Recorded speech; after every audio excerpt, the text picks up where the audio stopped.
Magluluto po tayo ng gulay. Pinakbit na kapangpangan. Mantika, sibuyas. Lagay na natin ang bawang. Paglagay na tayo ng bagoong or alamang, yung ganito. Boneless.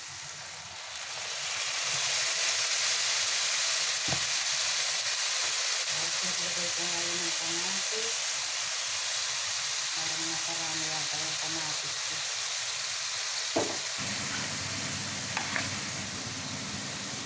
Lagay ko ng sili. Yung pagmisigan.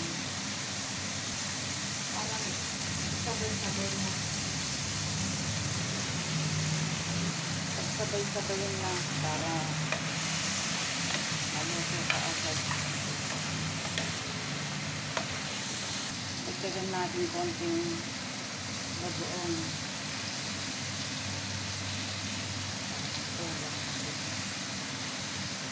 Betsin. Gamit kami ng betsin. Wala kasing juice. Lagyan natin ng tubig para lumambot. Takpan para maluto. Kumukulo na. Lagay ko na rin yung okra.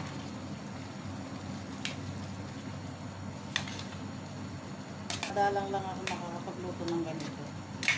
Kaya masarap ang gulay. Tikman natin. Tama lang yung lasa para sa akin.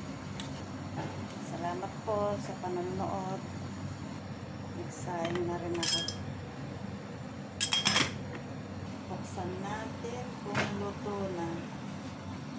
Pinakbit ng kapangpangan. Walang sahog. Puro gulay lang. Ang paborito ko, pinakbit. Yung nanay ko nung nabubuhay pa siya, pag nagluto siya ng ganyan, may kamote. Ang sarap.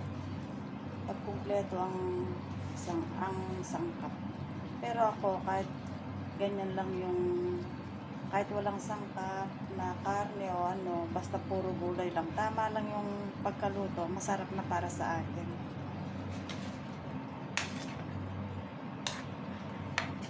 Hindi naman ako maselan. Basta wag lang bumubula.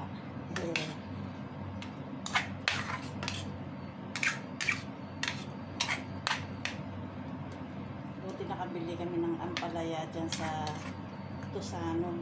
Dating outan yan. Ngayon Tusanon na. Malayo kami sa pamilihan ng gulay.